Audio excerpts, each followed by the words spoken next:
If you had told me 3 years ago that I'd be in the situation I'm in now, I wouldn't have believed you. Back then, I was 25 years old, my husband was 29, and we had a 2-year-old son. When we first crossed paths, my dating experience was limited, and I had only been intimate with 2 other men prior to meeting my husband. My husband, on the other hand, had a completely different dating history. He had a reputation for being a player, someone who dated multiple people simultaneously. I even had suspicions that he might have a sex obsession because he was hesitant to commit to a serious relationship with me. During the early stages of our dating, I found myself ghosting him several times to nudge him into making a commitment. At that time, he was seeing other people and told me that I couldn't fulfill all his sexual desires if we were to be exclusive. Faced with this ultimatum, I decided to stand my ground. I gave him the choice of either giving our relationship a chance or moving on. Surprisingly, he chose to give us a shot and agreed to be exclusive with me. Once we committed to exclusivity, our intimate life became quite active.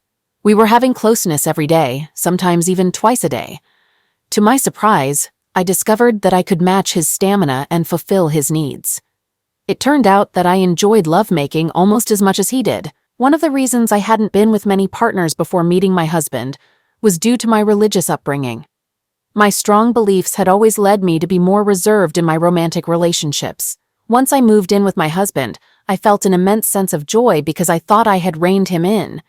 Even his own mother remarked that she never believed anyone could keep him in check, given his reputation for being involved with numerous romantic partners.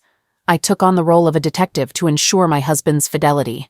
I placed tracking devices in his car and snooped around his social media accounts, but I discovered no evidence of infidelity. He appeared loyal and fully committed. When we found out I was pregnant, we decided to tie the knot, and I later gave birth to our son. However, something shifted in my husband after our son's arrival, more noticeably than before. He cut his long hair, became more career-focused, and stopped going out or spending time with friends. I genuinely admired the positive changes he was making in his life. The only challenge was that I wasn't familiar with this side of him, as it differed from the person I had initially married. Our sexual activity also saw a significant decline in frequency, going from being intimate every day to just once a week.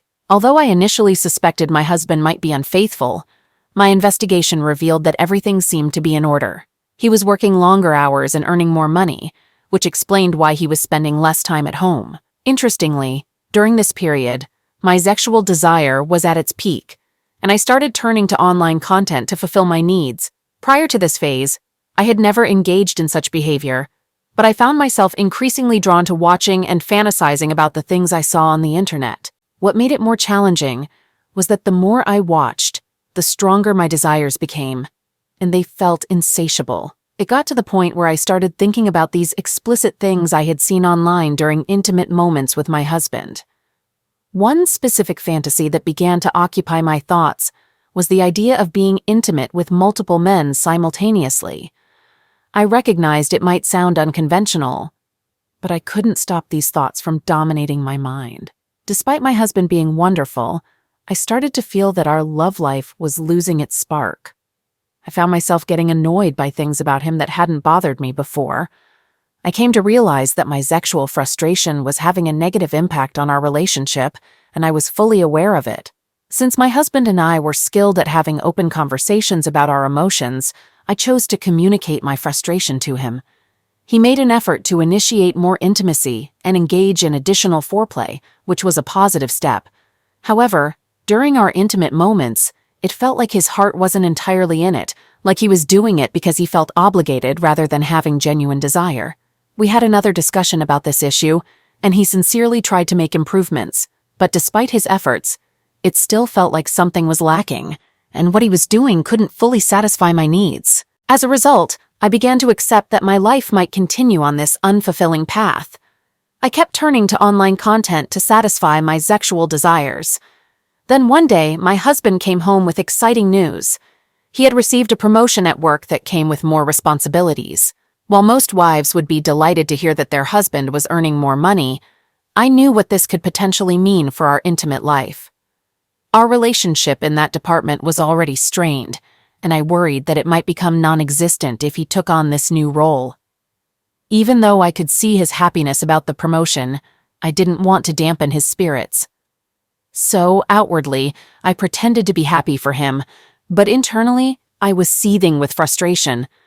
To express my concerns, I began doing little things that annoyed him until he picked up on the fact that something was bothering me, prompting a serious conversation between us. During our discussion, I confessed that I had been contemplating the idea of opening up our relationship, a notion influenced by the online content I had been consuming. I proposed the idea of an open relationship, but he adamantly declined. I raised the topic a few more times, but he consistently rejected the idea.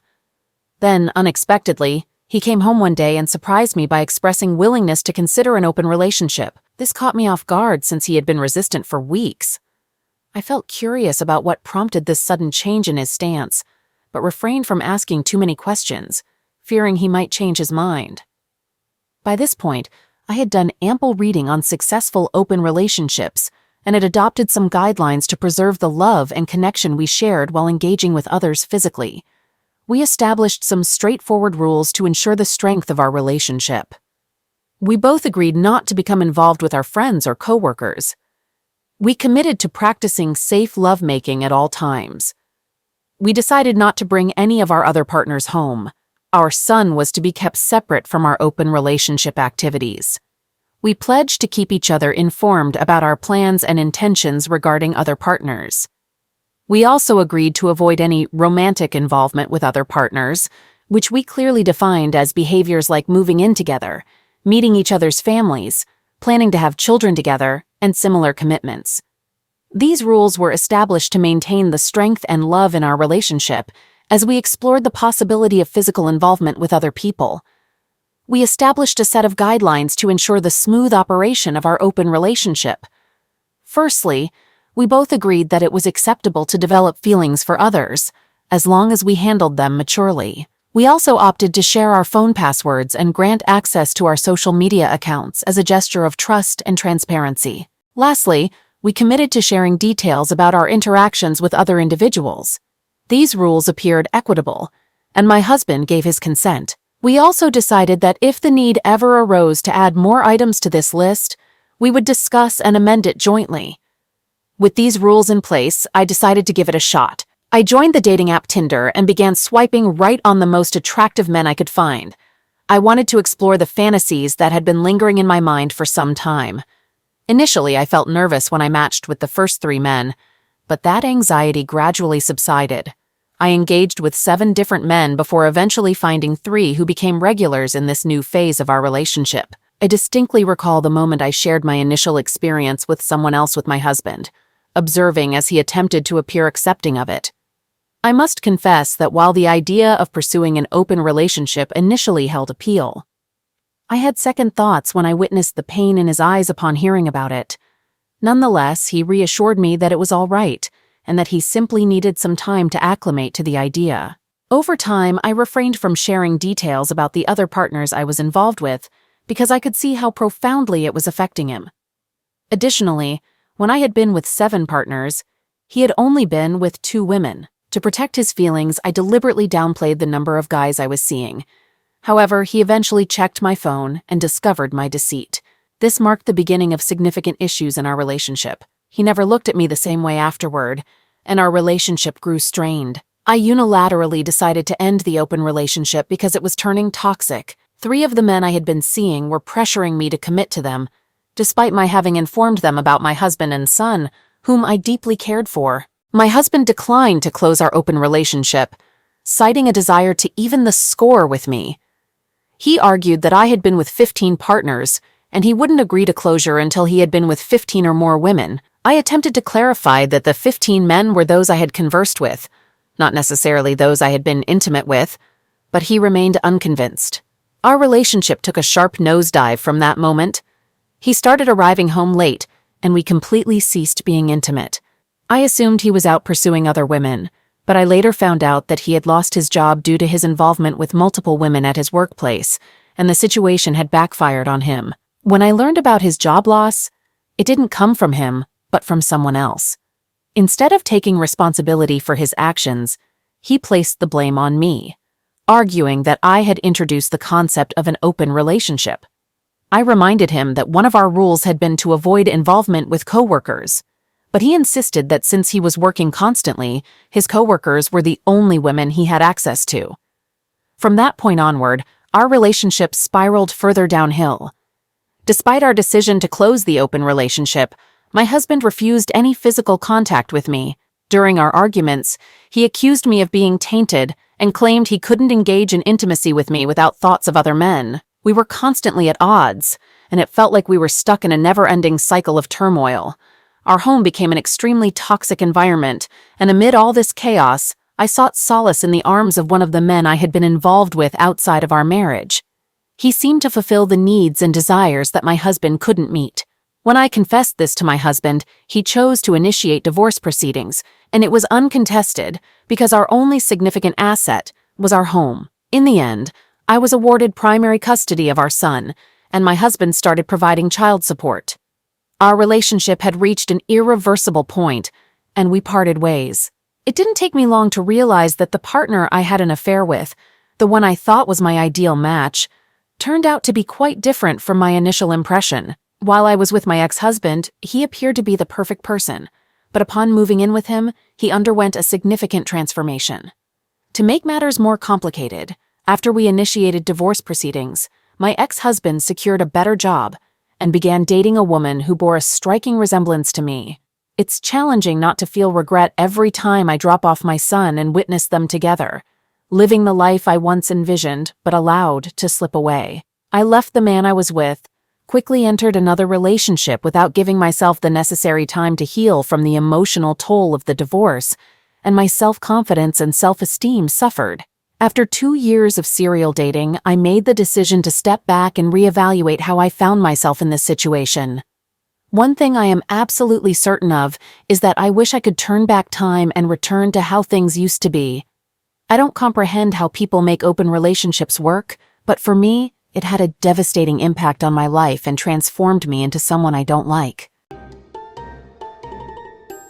My name is Jennifer, a 40-year-old female, and my husband Michael, a 43-year-old male, is leaving me because I committed an unforgivable act. It all happened at an office party with my colleagues, where we were celebrating our surpassing this year's target. We were in high spirits, reveling in our success.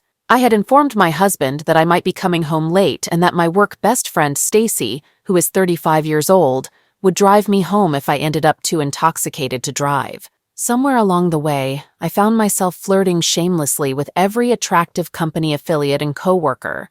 It was as if I couldn't help myself. I couldn't recall the last time someone had touched me that way, or shown such genuine interest in me.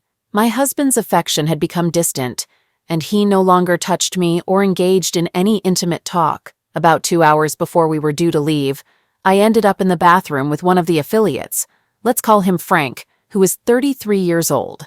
Frank and I engaged in reckless sexual activity in one of the bathroom stalls, and it was incredibly exhilarating.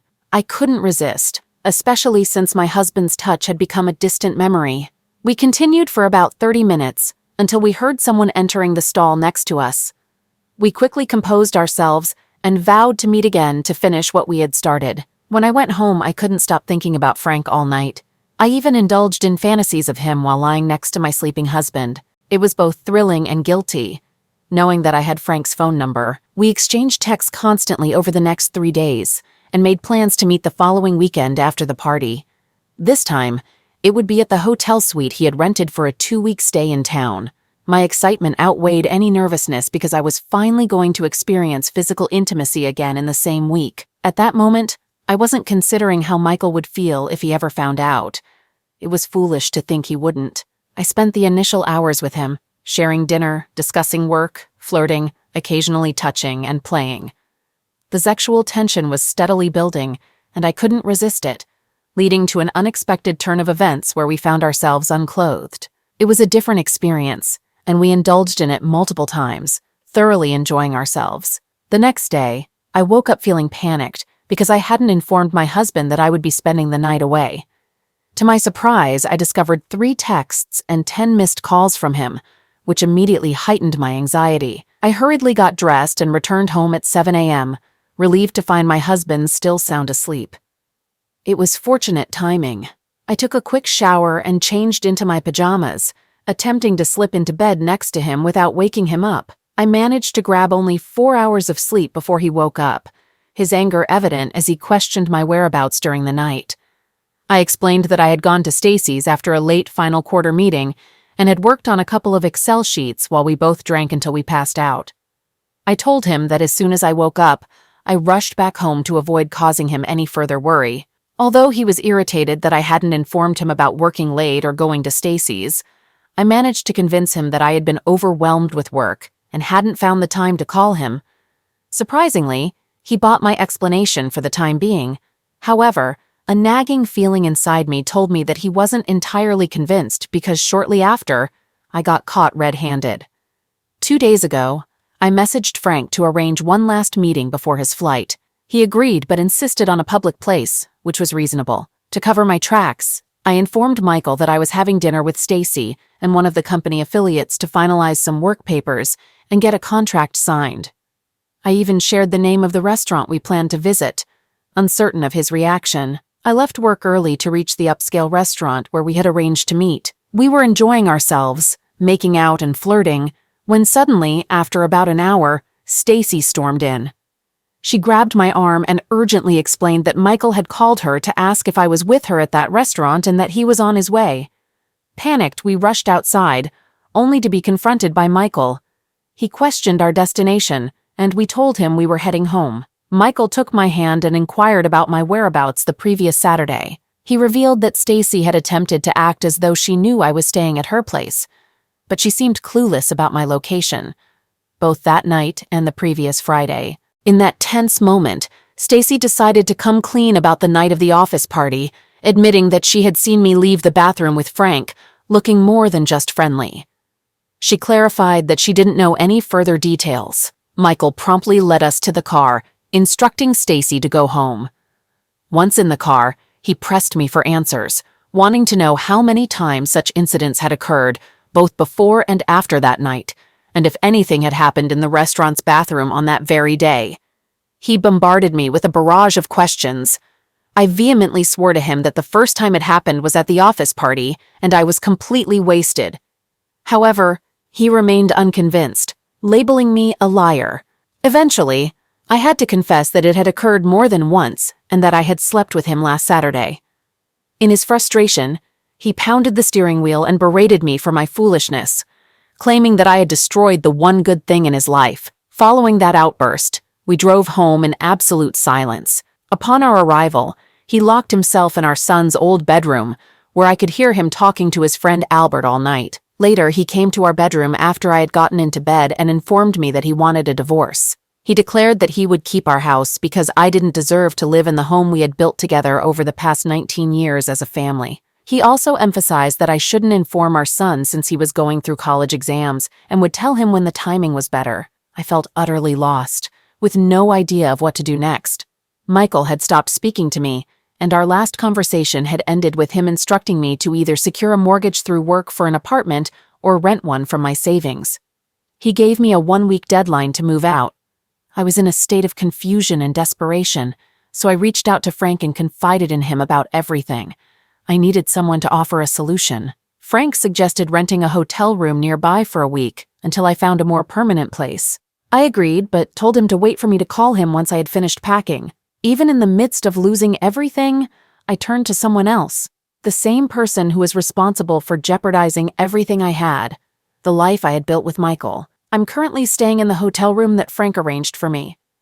Michael hasn't uttered a single word to me. I'm actively searching for affordable rental options until I can secure a mortgage for a house. I've attempted to reach out to Michael numerous times, but it appears he has either turned off both his landline and mobile phone or blocked my number on both. I'm feeling overwhelmed and can't seem to think clearly. I'm torn between starting a new life with Frank or attempting to reconcile with Michael. I reached out to Stacy and inquired why she revealed our secret that night. She explained that she felt guilty about unknowingly being a part of such an affair and admitted that she was a terrible liar who couldn't have kept up with it, even if she had known beforehand. I attempted to visit our home, but it seemed deserted, and strangely the blinds were drawn far earlier than usual. I'm at a loss for what to do.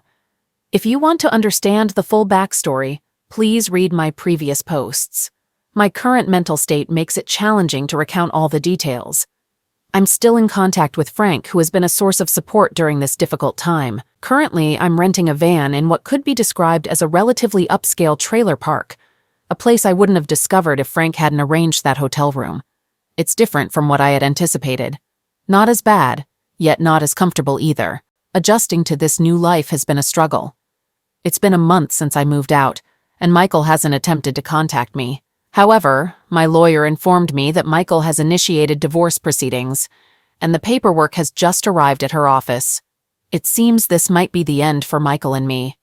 Our years of hard work and dedication have come to an unfortunate conclusion.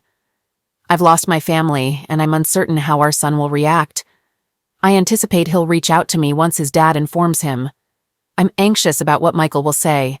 Will he accuse me of cheating? I'm terrified that my son might come to despise me. I hope Michael will do the right thing and keep our son out of this. The only thing that gives me hope right now is the thought of seeing my son again. I couldn't bear it if he looked at me with disdain. I just wouldn't be able to handle it. All right, that was a fun story. Now let's move on to another exciting one. Stay tuned and let's dive in. It's challenging to believe that someone else might have a story similar to mine. But if they do, they might hesitate to share it. Nonetheless, I'll share my story.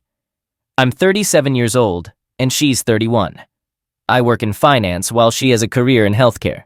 We were together for 6 months, which might seem brief, but I never had any doubts about my feelings for her. I trusted her when she expressed her love for me and her desire to be with me. She genuinely appeared happy when we were together, and that happiness rubbed off on me as well. We've never been married, don't have kids, and don't live together. Last winter, she ended a 4-year relationship, and around the same time, I came out of a 1-year relationship. We met through a mutual friend, and we immediately hit it off. What impressed me from the start was that both of us wanted to be cautious and ensure that we weren't just rebounding from our previous relationships. After her breakup, she took some time to enjoy her freedom, and I used that period to regain my sense of self before my last relationship. This helped me rebuild my self-confidence and establish clear boundaries for myself. She said and did things that convinced me she was serious and ready for a new, meaningful relationship. She has a wealth of experience when it comes to intimacy and relationships. I was genuinely impressed by her maturity in these aspects. She clearly expressed her belief in open communication and the importance of respecting each other's boundaries. She also mentioned her preference for being in a monogamous relationship. Reflecting on it now, I realize there were warning signs that I overlooked. I'm aware that she sometimes drinks heavily and uses it as an excuse to behave recklessly. She tends to distance herself from those moments by attributing them to a different aspect of her personality. Even though I observed this behavior a few times and didn't notice any signs of infidelity during those instances, I convinced myself that I didn't need to worry about her faithfulness. This was especially the case because she always emphasized the significance of honesty and accountability. As I write this, I can't help but feel foolish. I chose to disregard the warning signs, hoping they wouldn't have any negative consequences. Unfortunately, hope alone isn't sufficient. Just 6 months into our relationship, I felt it was the right time to propose to her because I genuinely believed she was the one for me. It didn't seem like we were rushing into anything. The next natural step was for her to move in with me once her lease expired, which would be after she returns from her trip. Before we crossed paths, she had already organized a trip to Africa. She has a passion for international adventures and enjoys meeting new people during her travels, which she does at least once every 3 years. While I wasn't going on the trip with her, we were both excited about this fantastic opportunity for her, and we stayed in constant contact while she was away. We openly discussed our feelings for each other, leaving no room for doubt or confusion about our emotions. When she arrived in Africa, she encountered some difficulties with her pre-arranged taxi service, and it was a challenge for her to get in touch with her ride once she finally had access to Wi-Fi at the airport. She felt hesitant about using airport taxi services. In her moment of need, she reached out to me and I was able to contact the person who was supposed to pick her up from the airport. Her trip was scheduled to last for 2 weeks, during which she would explore East Africa. After settling into her hotel, she shared with me that she went to the bar downstairs and met a man who hailed from a different city, but was currently residing in that country. He was in town for a business trip and enjoyed having a good time while on such trips. He arrived at the hotel with a friend, and they were sharing a room during their stay. Interestingly, her newfound friend had also booked the same tour package as she did. Since he had taken that tour multiple times, he offered to be her local guide because she didn't have any acquaintances in the area. We maintained communication through WhatsApp as soon as she connected her phone to the local service called M-Pesa, which is used for payments and phone services in that region. We talked and exchanged messages whenever possible. It was during this time that she mentioned meeting the guy I mentioned earlier, and she believed he was trustworthy. On the night she met this stranger, we had a phone conversation where she reassured me of her love. I had concerns about her traveling alone, but she seemed to relish every moment of it. That was the extent of what I knew about the stranger she met at her hotel until everything unfolded. In her final week there, she decided to take an unplanned trip to a coastal beach resort. It was in line with her plan to have the flexibility to take spontaneous trips anywhere in the country, so it didn't raise any suspicions for me. However, the trip became quite chaotic due to flight cancellations and her luggage being temporarily lost, though she did eventually recover it. I provided her with support throughout all the travel difficulties she encountered. Upon picking her up from the airport, my excitement to have her back and hold her after 2 weeks of missing her was palpable. We shared an affectionate moment and headed home, but during our drive back from the airport, I could sense that something was troubling her. I was anticipating an intimate evening with her at her apartment, but she asked me to sit down and then revealed a confession. She admitted to cheating on me, engaging in unprotected intimacy with the stranger she had met at the hotel, all within 24 hours of assuring me she wanted to be exclusive. It felt like a sudden, agonizing blow to my heart. My world seemed to flip upside down, and I was left in a state of shock. When she saw the pain in my eyes, she initially tried to claim that the affair wasn't consensual and that she had been under the influence of alcohol. However, as I examined her phone and found multiple pictures not just with the one guy, but also with his friend, depicting them all smiling on the beach and during the safari, she eventually confessed. She admitted to not only having an affair with one guy, but also involving both of them at the same time. This revelation devastated me. She attempted to attribute her actions to alcohol, but I found it hard to believe, especially considering she had taken a 6-hour train journey with them to the beach resort. Her excuses unraveled further, as she also suggested that we had rushed our relationship and that she wished I'd been there with her. She even tried to convince me that the experience set to the backdrop of animal sounds was something extraordinary. She was reluctant to look back on this trip and experience regret, believing it wouldn't be fair to her. However, with each attempt to downplay what had occurred and avoid taking responsibility, I felt increasingly heartbroken. I can recall a text message from her on the day I suspect this happened where she explicitly stated, "I want to be clear that as of right now in my life, I don't want to have an experience with any other person in my bed than you." Perhaps the crucial phrase here was "my bed."